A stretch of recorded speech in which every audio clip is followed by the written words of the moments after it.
Marcus Kane adjusted his collar for the third time in 5 minutes, trying to look like he belonged in the sleek chrome hallways of the Zephyrian embassy. The walls hummed with alien technology, and the air tasted like copper pennies mixed with ozone. He wasn't supposed to be here. Hell, nobody was supposed to be here after what happened to Earth's first diplomatic mission 6 months ago. But here he was, carrying a briefcase full of humanity's last desperate gambit. "You sure about this intel, Control?" Marcus whispered into his throat mic, watching security drones glide past like metallic sharks. "Positive," came Sarah's voice through his earpiece. "The Vexer twins, Crix and Zarn, are the key decision-makers for the Zephyrian War Council. Take them out, and their entire invasion fleet goes into chaos. We've got maybe 12 hours before they launch their final assault on Earth." Marcus smirked despite the gravity of the situation. 2 birds, 1 stone. I like those odds. He rounded a corner, and there they were. The infamous Vexer twins stood at the far end of the crystalline conference room, their backs turned to him as they studied holographic star maps, showing Earth's solar system. Both aliens were tall, easily 8 feet, with skin that shimmered like oil slicks and eyes that glowed electric blue. Their movements were perfectly synchronized, as if they shared one mind between 2 bodies. "Time to crash this party," Marcus muttered, stepping through the doorway. Crix turned first, his elongated skull tilting with predatory curiosity. "A human? Here." His voice carried the musical quality typical of his species, but underneath lurked something cold and calculating. How wonderfully unexpected. Zarn pivoted to face Marcus, and for a moment, the human felt like prey caught between 2 apex predators. "Brother, it seems our security has developed some rather embarrassing gaps." "Oh, your security's just fine," Marcus said, setting down his briefcase with deliberate calm. "I just happen to be really good at my job." The twins exchanged a look that would have made most beings wet themselves. Marcus yawned. "Your job?" Crix's eyes narrowed to glowing slits. "And what exactly would that be, little human?"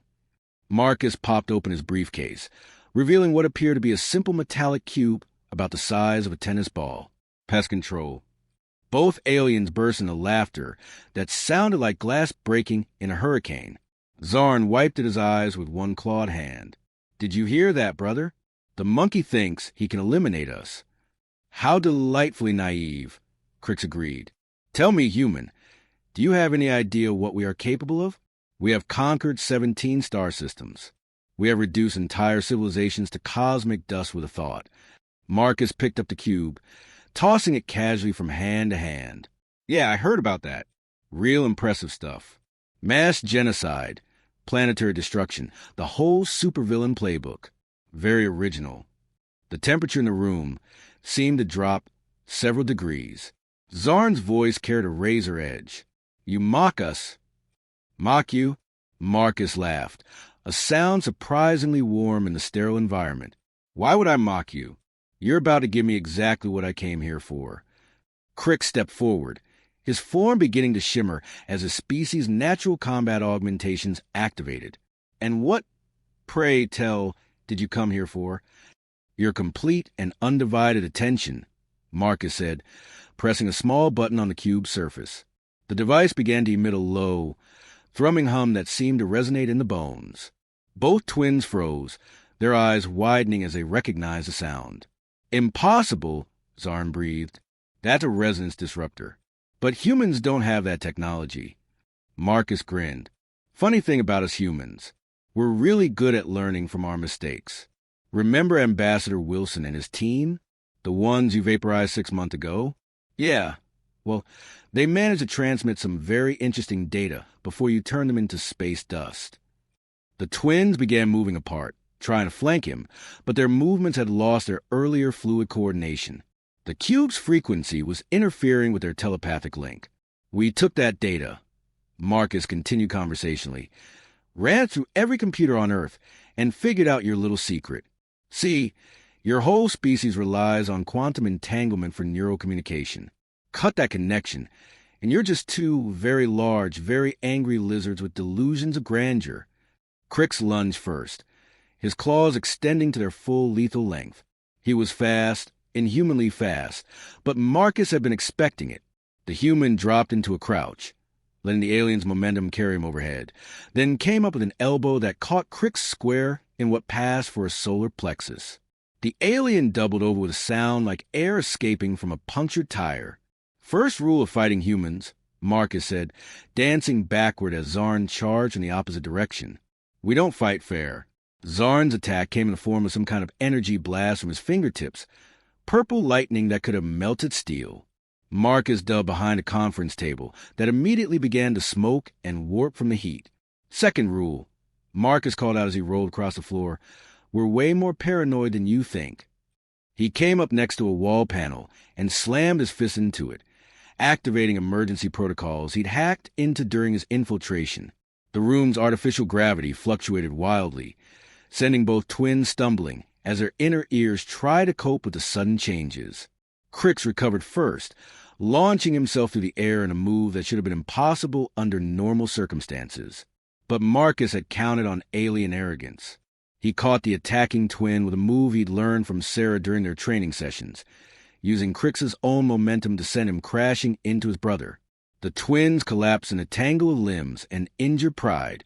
"You cannot win this," Zarn snarled as he tried to untangle himself from his brother. "Even if you somehow defeat us, our fleet will still reduce your planet to rubble." Marcus walked over to where they lay, the resonance disruptor still humming in his hand. "See, that's where you're wrong, because you're not the only ones with a secret." He knelt down so he was at eye level with both aliens. "That data we intercepted from Ambassador Wilson, it didn't just tell us about your neural link. It told us about your command structure. Seems your entire invasion fleet uses the same quantum entanglement network. Cut off the command nodes, and the whole thing goes dark." The twins' eyes widened in horror as the implication sank in. "But that would require destroying the central nexus," Crix whispered. "The one located at the heart of our mothership." Marcus's grin turned predatory. "Funny you should mention that. See, while I was keeping you two busy with our little chat, my partner Sarah has been planning some very special presents throughout your fleet. Turns out, humans are also really good at multitasking." As if summoned by his words, Sarah's voice crackled through his earpiece, loud enough for the twins to hear. "Package delivered, Marcus. All 27 charges are in place, ready to light this candle on your signal." 27 charges? Zarn's voice cracked with disbelief. "But that would mean boom," Marcus confirmed cheerfully. "Your entire armada turned into the galaxy's most expensive fireworks display." Both aliens tried to surge to their feet, but the resonance disruptor's effects had intensified, leaving them weak and disoriented. They managed little more than an uncoordinated flail. "This cannot be happening," Crix gasped. "We are the Vexor twins. We are unstoppable. We are—" About to become a cautionary tale, Marcus finished. "Here's the thing about humans that you never quite grasped. We don't just fight to win. We fight to make sure the other guy can never, ever hurt anyone ever again." He stood up, looking down at the two beings who had planned to exterminate his entire species. "Any last words? Something profound about the nature of conquest? Maybe a threat about how your empire will never stop hunting us?" The twins looked at each other, their bonds severed but their desperation still shared. Finally, Zarn spoke. How did your primitive species accomplish this?" Marcus considered the question for a moment, then shrugged. "Same way we survived every other extinction event in our planet's history. We adapted, we improvised, and we got really, really angry." He pressed another button on the cube, and the humming intensified to a pitch that made both aliens writhe in agony. "Oh, and we learned one very important lesson from you guys," Marcus added, his voice taking on an edge that would have made his enemies back on Earth take several steps backward. "When someone threatens our family, we don't just fight back. We make sure they can never threaten anyone ever again." The twins were convulsing now, their nervous systems overloading from the resonance disruptor's frequency. But Marcus wasn't done yet. He had one more surprise for Earth's would-be conquerors. "Sarah, you copy?" "Loud and clear, Marcus." "Execute Phase 2 through the embassy's crystalline windows." The first explosions began to bloom like deadly flowers against the star field. The Zephyrian invasion fleet, pride of an interstellar empire, started tearing itself apart from within. Marcus watched the light show for a moment, then looked back down at the twins. They had stopped convulsing and lay still, their eyes staring sightlessly at the ceiling. The resonance disruptor had done its work. "That's for Ambassador Wilson," he said quietly. "And for every human who would have died if you'd succeeded." He packed up his equipment, straightened his collar one final time, and headed for the door.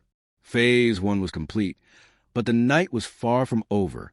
After all, someone had to make sure news of humanity's victory reached every corner of the galaxy, and Marcus Kane had always been very good at spreading the word. 3 days later, Marcus stood in the observation deck of the reclaimed Zephyrian mothership, watching Earth grow larger in the view screen.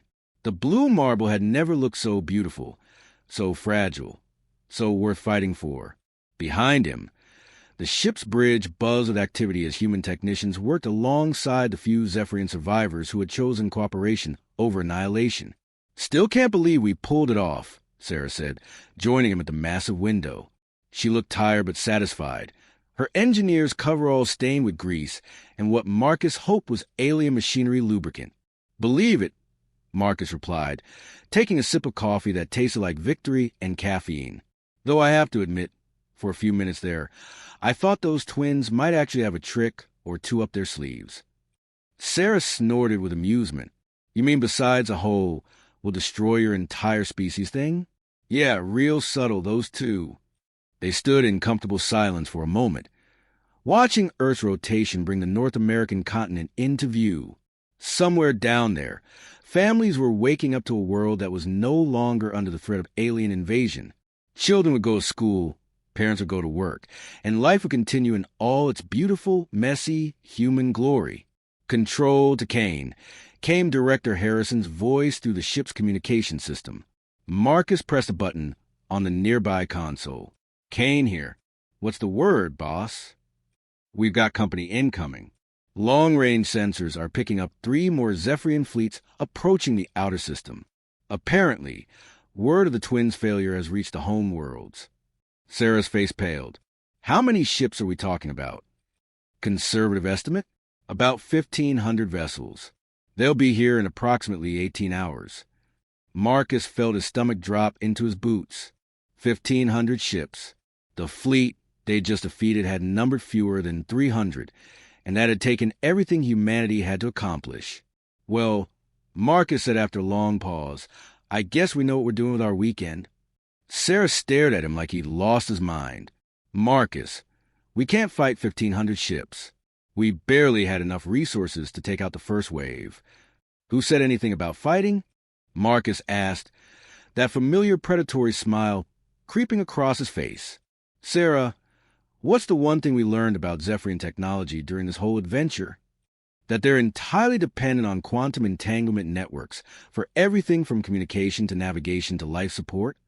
"Exactly." Marcus turned away from the window and headed for the bridge, his mind already racing through possibilities. "And what happens when you introduce a virus into a network?" Sarah's eyes widened as understanding dawned. "It spreads to every connected system." "Marcus, you magnificent, terrifying bastard, you're talking about turning their own fleet against them. Now you're getting it." Marcus vaulted up the steps to the command platform, where Captain Reynolds was coordinating with Earth Space Defense Forces. "Captain, I need access to this ship's quantum communication array." Reynolds, a grizzled veteran of humanity's brief but bloody space wars, raised an eyebrow. "Planning to call home?" "Planning to make some new friends," Marcus replied. "Sarah, how long would it take you to modify our resonance disruptor technology into a transmittable signal?" Sarah was already pulling up holographic displays, her fingers flying over alien control interfaces with the confidence of someone who'd spent the last 3 days reverse engineering an entire technological civilization. "Give me 6 hours, and I can have a virus ready that'll make their worst nightmares look like a pleasant daydream," she said. "But Marcus, we'll need a way to get close enough to their command ships to upload it." "Leave that to me." Marcus activated the ship's internal communication system. "Attention all hands, this is Agent Kane. In approximately 12 hours, we're going to do something that's either brilliantly stupid or stupidly brilliant. I'll let you know which one after we see how it turns out." He cut the connection and turned to Reynolds. "Captain, how many of your people speak Zephyrian?" "About half the bridge crew picked up the basics during our crash course in alien diplomacy." "Why?" Marcus's grin could have powered a small city. "Because we're about to give the performance of our lives." 6 hours later, Marcus stood in the ship's main cargo bay, surrounded by the fruits of Sarah's technological wizardry. She'd managed to compress their resonance disruptor virus into something that looked like a standard Zephyrian data crystal, complete with security authentication codes she'd extracted from the mothership's computer systems. "This thing is a work of art," she said, holding up the innocuous-looking device. "Once it's uploaded to their network, it'll spread to their entire fleet in under 10 minutes. Every ship, every system, every piece of technology that relies on quantum entanglement will go haywire simultaneously. And their crews? Depends on how dependent they are on their implants. Best case scenario, they'll be confused and disoriented.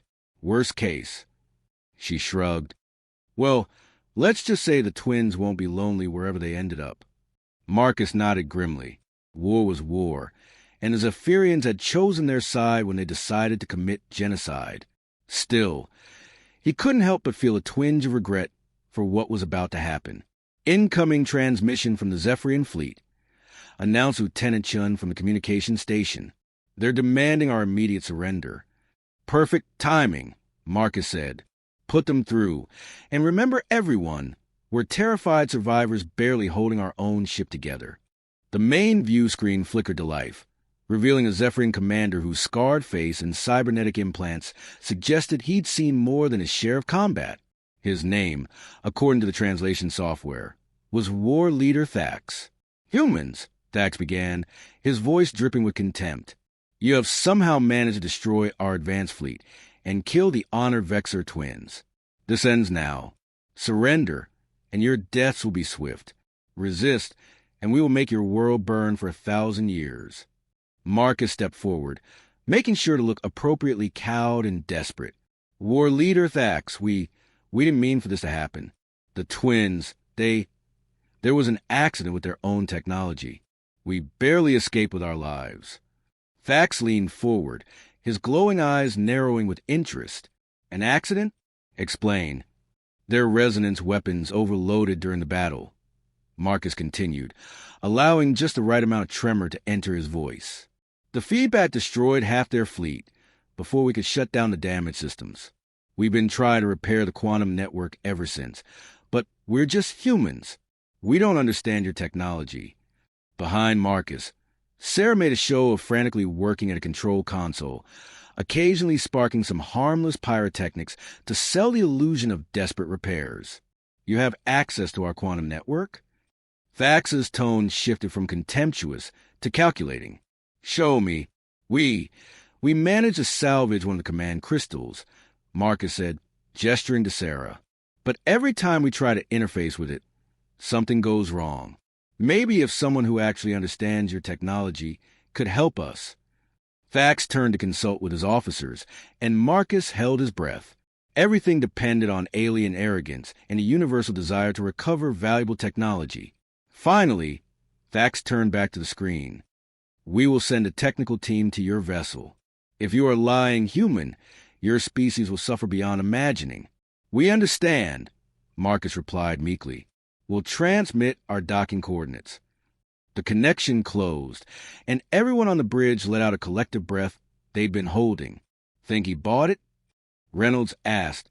"Hook, line, and sinker," Marcus replied. "Sarah, how's our little surprise package?" "Ready to deploy," she confirmed. "The moment their technical team interfaces with our systems, the virus uploads automatically. They won't even know what hit them until it's too late." 2 hours later, Marcus watched from a concealed observation post as a Zephyrian shuttle docked with their stolen mothership. 6 aliens in technical gear made their way through the airlocks, their movements confident and their attitudes dismissive.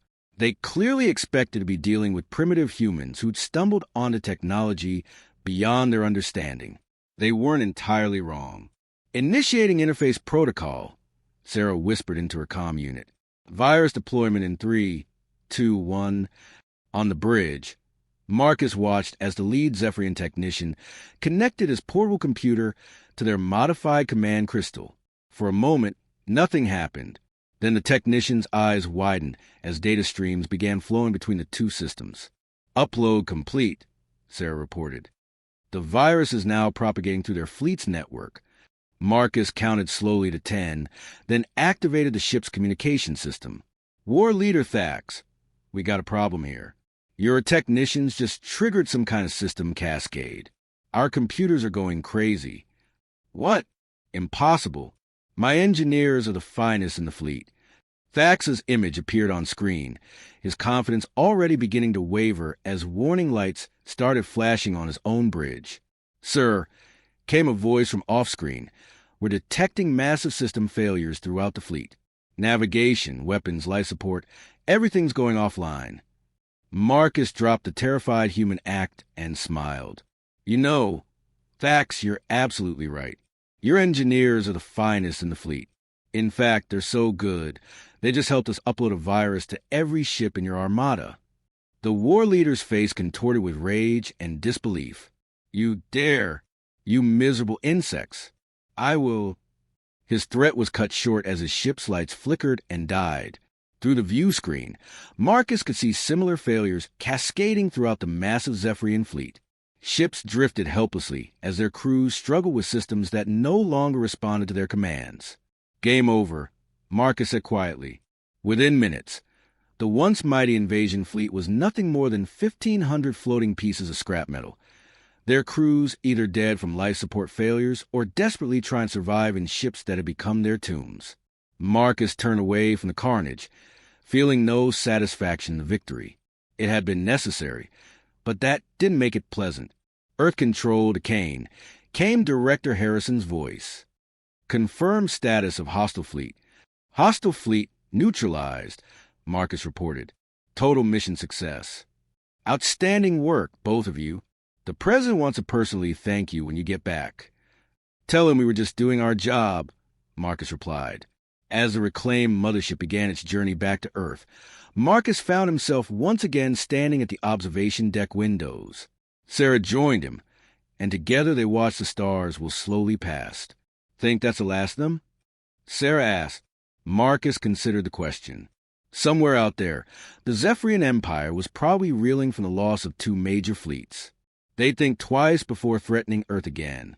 For now, he said, but if they come back, we'll be ready. Next time, maybe we should just skip the dramatic confrontations and go straight to the virus deployment, Sarah suggested. Marcus laughed, the sound echoing in the vast chamber. Where's the fun in that?